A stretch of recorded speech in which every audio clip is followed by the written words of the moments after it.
Oh, the irony. Angel Reese lit up the post-game mic and social media this week, launching a full-throttle rant at WNBA officiating. Her words? Sharp. Her tone? Heated. And the message was clear. The refs are trash, the missed calls are unacceptable, and she's over it.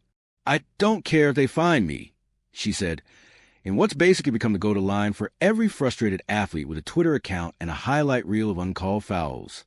But here's the thing. People aren't just talking about what she said. They're talking about who said it. Because when Angel Reese starts complaining about officiating, a lot of fans, and even some players, have just one question. Really? You? Let's not pretend the internet forgot. The same player calling out the refs for missing clear fouls is also one of the most notorious offenders of physical, borderline reckless play this season, especially when it comes to her favorite punching bag, Caitlin Clark. If you're here for the real story and not the filtered version, subscribe. And if you're sticking around for the next meltdown, you better definitely subscribe. The hypocrisy hits hard. Reese's frustrations might have sounded reasonable in a vacuum. Sure, missed calls happen. And yes, the refs have been shaky across the board this season. But fans aren't buying her victim narrative. Why? Because she's been handing out cheap shots like party favors. Let's rewind. That infamous shove on Caitlin Clark on the basket? No call. That sneaky grab and hold at midcourt when Clark tried to shake loose? No call. And the hit on Natasha Howard that somehow went unreviewed? Obvious foul, no whistle. So when Reese complains about her not getting calls, it's giving full-on pot meat kettle energy. This isn't just a case of someone frustrated with inconsistent refereeing. It's a player who's been living in the gray area of officiating all season, suddenly flipping the script when it doesn't work in her favor. Welcome to the Fever's world. The Indiana Fever have practically built a support group around questionable officiating this season. Caitlin Clark has taken more hits than a punching bag at a boxing gym, elbows, hip checks, straight-up body slams. And yet, game after game, the refs just shrug it off. So forgive Fever fans if they're not exactly lining up to sign Angel Reese's petition. The WNBA has turned a blind eye to physicality aimed directly at Clark for weeks. And not only has Reese been one of the worst offenders, she's done it with pride. The stare-downs, the taunts, the fouls that look more like tackles. It's all part of the Angel Reese experience. That's why her sudden outrage rings so hollow. It's like someone breaking into a house and then calling the cops because they stubbed their toe on the coffee table. Fans aren't having it. Social media naturally exploded, but not with support. Comment after comment point out the same thing. If Reese wants better officiating, maybe she should start by playing a cleaner game herself. One fan wrote, Angel Reese complaining about fouls is like a WWE wrestler whining about being body slammed. Another said, she's a league leader in uncalled hacks. Spares the drama. There's even a running joke now. WWCCD? What would Caitlin Clark do? Because if Clark did call out the refs, you know she'd be crucified for it. But Reese gets to curse out the officials, name drop the commissioner, and play the victim, and somehow she's still being treated as the face of passion and grit. CATHY Engelbert in the crosshairs. Reese didn't stop at the refs. She took her complaints all the way to WNBA Commissioner CATHY Engelbert. Whether it was a calculated move to stir the pot or a genuine outburst of frustration, one thing's clear. Angel Reese wants the league to know she's fed up. But here's the problem. When you air your grievances in that kind of aggressive, disrespectful tone, people stop listening to what you're saying and focus on how you said it. She could have made a fair point. Instead, she turned it into a sideshow. And as usual, it's Caitlin Clark's name being dragged into it, without being spoken. Reese doesn't have to say Clark's name. Every time she talks about unfair treatment, lead bias, or miscalls, we all know who she's actually talking about. What's the end game? At the heart of this isn't just one player's frustration. It's a league struggling to control its narrative. The WNBA is in the middle of a visibility boom. More fans, more cameras, more scrutiny, and it should be a golden age. But instead of headline-making performances, we're getting headlines about post-game rants, technical fouls, and full-on culture wars. The refs? They're part of the problem. But so are the players who manipulate the rules, cry foul when it suits them, and stay silent when they benefit. Angel Reese has charisma, talent, and a growing fan base. But if she wants to be taken seriously when she calls out the system, she might want to stop playing the villain and the victim in the same week. Let's be real. Officiating in the WNBA needs a hard reset. The missed calls, the bias, the inconsistency, it's damaging the product. But accountability works both ways. Angel Reese doesn't get a hack, shove, and bully her way through games and then play the martyr when a foul goes uncalled on her. You want fair treatment? Start playing fair. And maybe next time, when you curse out the refs and dare the league to fine you, you'll have the moral high ground to stand on. Right now, all you've got is a highlight reel of contradictions. 1. The double standard dilemma. Let's talk about the glaring double standard and how different WNBA players are treated for calling out officials. When Caitlin Clark takes a hit and doesn't say a word, she's applauded for her composure. But if she ever did go off like Angel Reese did, dropping IDGAF on live TV and calling out the commissioner, you know the backlash would be instant and brutal. Clark would be branded entitled, spoiled, or worse. But Reese? She's getting articles about her passion, raw authenticity, and being unapologetically herself. Same sport, same league, wildly different narratives. You can't have one set of rules for one player and another set for everyone else. If players are going to speak out, fine. But let's not pretend there aren't invisible lines being drawn.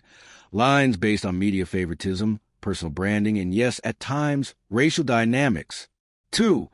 Angel Reese is not just a player, she's a brand. And that's where things get complicated.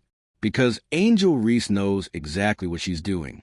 Every time she curses on camera, every time she flips her hair and storms off the court, every time she posts a cryptic tweet, it's part of the show. This is the LSU effect. This is the post-championship influencer arc. Angel Reese didn't come into the league just to hoop. She came to build a persona. And like it or not, controversy gets clicks. So was her tirade about officiating genuine frustration? Sure. But was it also calculated? Absolutely.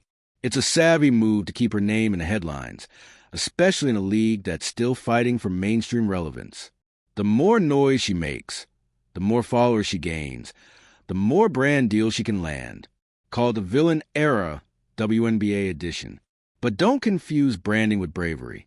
Calling out the refs isn't automatically courageous, especially if you're benefiting from the same system you're criticizing. 3. The ref dilemma, caught between bias and chaos. Let's not forget the third character in this drama, the referees. They're not just bad at their job. At times, it feels like they've completely lost control of the game. One quarter you get ticky-tack fouls for light contact. The next quarter players are getting elbowed and body slammed with no whistle in sight. It's unpredictable, inconsistent, and frankly dangerous. The WNBA refs are juggling superstar egos, rising rookies and playoff-level intensity in every game. The pressure is sky-high, and instead of rising to the occasion, they're folding hard. And when a player like Angel Reese goes off publicly, it makes their job even harder. They get more nervous, more defensive, and more prone to error. But here's the kicker. When refs lose control, the players start policing the game themselves. That's why you got Sophie Cunningham out there going full enforcer mode, dishing out hard fouls to protect Caitlin Clark. It's also why games are turning into grudge matches instead of basketball showcases. If the refs won't restore order, the players will. And that never ends well. 4. When complaints become performances. The thing about Angel Reese's post-game meltdown is that it didn't feel like an honest conversation about players' safety or referee accountability. It felt like a performance. The timing, the tone, the fact that it happened after she committed several questionable fouls. It all felt too convenient, especially when you remember she's been eerily silent about the league's failure to protect other players. No empathy tweets when Caitlin Clark got shoved to the floor. No retweets when Natasha Cloud elbowed someone in the face. This isn't about fairness. It's about who gets to claim injustice. And that's why fans are fed up, because it feels like a player who's built her brand on swagger, toughness, and you can't see me, bravado is suddenly trying to pivot to victimhood the moment the game doesn't go her way. You can't be the hammer and the nail in the same sentence. 5. What this means to the league's image. The WNBA is riding a media high right now. Ratings are up, merch is flying off shelves. Caitlin Clark is a household name. But all this drama, the public beefs, the flagrant fouls, the referee chaos, is starting to chip away at that glossy new image. People tune in expecting high-level basketball. Instead, they're getting reality TV on hardwood. And yes, drama brings clicks. But too much chaos turns off casual fans, scares away sponsors, and makes the league look amateurish. The NBA has had its share of officiating controversies, but they've also mastered the art of discipline and PR control. The WNBA, still learning. The league needs to decide, is this a sport or is it a spectacle? Because if it leans too hard into the chaos, it'll start losing the very audience it just gained. 6. Caitlin Clark's unbothered energy is the real win. Through all this, every hard foul, every shade-filled interview, every snub, Caitlin Clark has said almost nothing. No dramatic press conferences, no angry tweets, no passive-aggressive Instagram stories. She just keeps playing, and that's what fans love. She's not asking for special treatment. She's not making excuses. She's taking hits and dropping buckets. And while her silence gets criticized in some corners, to most fans, it looks like grace under pressure. So when Angel Reese melts down and demands better officiating, it lands flat. Because the player she's often targeted is out, they're doing more with less. Less support, less protection, and apparently less drama. 7. The accountability gap. The final, uncomfortable truth is this. Angel Reese doesn't want accountability. She wants control. She wants the refs to call fouls on her terms. She wants to play with aggression, but not be checked for it. She wants to dish out the contact, but crumble when it's returned. And when that doesn't happen, she blames everyone else, refs, coaches, the league office. That's not leadership. That's deflection. The real stars in this league, the ones who last, own their flaws. They take responsibility. They grow. But if Reese keeps playing the blame game, fans will eventually tune out the noise. The league won't revolve around her tantrums forever. Angel Reese has a choice to make. She can either be the face of a new generation of tough, competitive, game-changing athletes, or she can be the star of a never-ending drama where everything is someone else's fault. Right now, it's leaning toward the latter, but there's still time to pivot. The league is watching. The fans are watching. And yes, the refs are watching too. So the next time the whistle doesn't blow your way, maybe don't curse out the commissioner. Maybe don't storm into the post-game interview with a chip on your shoulder and a target on your back. Maybe just play, because that's what the greats do. And the WNBA desperately needs more of those. For a league to try to position itself as a legitimate, competitive force in professional sports, the optics of Angel Reese going nuclear on referees and indirectly calling out Commissioner CATHY Engelbert isn't just an isolated event. It's a PR nightmare. When your rising stars are publicly trashing officiating and mocking authority figures, it doesn't just create a controversy. It calls into question professionalism of the entire operation. The WNBA wants to be taken seriously, to court bigger sponsors, to land national TV deals, to close the gap with the NBA. But moments like this, they become viral for all the wrong reasons. It shifts the focus from gameplay to gossip, from stat lines to scandals. And in a league already navigating growing pains, these public eruptions make it harder to control the narrative, especially when they come from one of the most high-profile rookies in the league. The influence of social media firestorms. Angel Reese isn't just fighting officials on the court. She's rallying an entire social media army behind her off it. The moment she blasted the refs post-game, her fans took to platforms like X and Instagram to defend her, amplify her message, and push the narrative that she's being unfairly targeted. That digital backing may feel empowering in the moment, but it's a double-edged sword. Social media outrage spreads faster than facts. Nuance gets lost. And before the WNBA can even issue a statement or review game footage, it's already being buried under hundreds of thousands of heated comments and conspiracy theories. And let's not forget, social media virality isn't always aligned with truth. A bad call becomes a political talking point. A justified technical becomes a symbol of oppression. And meanwhile, The league's credibility gets torn apart one retweet at a time. Veterans are taking notes. While Angel Reese is making noise, many veteran players are watching the situation unfold with a mix of skepticism and frustration. There's an unspoken code in the WNBA. Handle your business, speak with your play, and don't drag the league into the mud unnecessarily. Veterans who have endured years of bad calls, low pay, and even worse travel accommodations often internalize those struggles. Now, they're watching rookies like REESE go scorched earth and wondering, who gave him a green light to act like this? To many seasoned players, it feels like a shortcut to fame.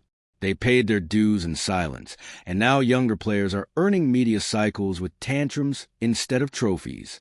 That brewing generational tension isn't just drama fodder. It's a real cultural divide that's only getting wider with every post-game rant. The commissioner is in a no-win position. CATHY Engelbert is facing one of the toughest balancing acts in professional sports leadership. On one side, she has to support her officials and uphold the integrity of the league. On the other, she can't afford to alienate breakout stars like Angel Reese who bring in new audiences. If Engelbert punishes Reese too harshly for her comments, it sends a chilling message to players that they can't speak out, even when they feel genuinely mistreated. But if she lets it slide, it invites more players to bash officiating publicly, creating chaos and undermining authority. This isn't just about one fine or one angry interview. It's about drawing a line in the sand. Whatever Engelbert does next sets a precedent. And with media watching closely, the wrong move could fracture her credibility and destabilize league leadership. The double bind of the bad girl persona. Angel Reese thrives on her bad girl branding. The brash, bold, no apologies competitor who wears her confidence like armor. It's what made her a viral sensation at LSU and what fueled her fast rise in the WNBA. But that same branding becomes a trap when expectations change. You can't cry foul and play villain at the same time without inviting criticism. You can't talk trash, flex after every bucket, and stare down opponents. Then demand empathy when the refs don't give you calls. Eventually, that duality starts to wear thin. There's a fine line between being misunderstood and being reckless. And Reese is approaching that line with every new outburst. If she's not careful, she risks becoming more known for controversy than her contributions to the game.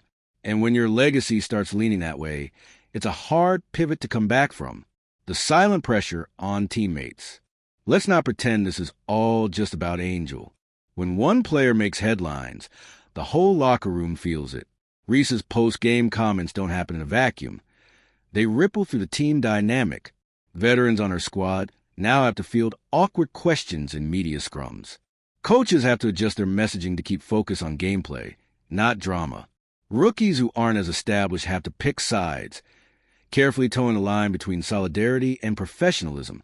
In a sport that relies so heavily on chemistry and cohesion, disruptions like this can fracture locker rooms faster than a losing streak. It's a distraction, a weight, and not every team is built to carry that kind of baggage. Referee morale and human error. Let's state the obvious. Officiating in any sport is hard. Referees are human. They make mistakes. They miss calls in real time while juggling fast-paced action and high stakes. But what's often ignored is how constant criticism and verbal abuse affect them. When players like Reese publicly tear into referees, it lowers morale across the board. Referees become hesitant, defensive, second-guessing every call. That kind of environment doesn't make games fairer. It makes them worse. What happens when refs start overcompensating to avoid backlash? You get inconsistent officiating, phantom whistles, and a whole new batch of controversies. The cycle continues. And no one wins, especially not the fans. The importance of conflict resolution behind closed doors. There's a reason most leagues encourage players to file officiating complaints through formal channels. It gives leadership a chance to review the footage, assess intent, and course correct without blowing everything up publicly. Reese had the option to take her grievances to the league office, to speak with refs privately, to elevate the conversation instead of torching the room. But she didn't, and that choice is a lot. Going public wasn't about solutions. It was about making a statement. And while that might feel powerful in the moment, it rarely leads to constructive change. If anything, it hardens the fences on both sides, making future progress even harder to achieve. Fans are growing divided. The WNBA is in a delicate phase of growth, and fans are starting to draw lines in sand. Some are all in on Angel Reese, celebrating her boldness, her social activism, and her unwillingness to play by outdated rules. Others are over it, fed up with the drama, the theatrics, and the lack of accountability.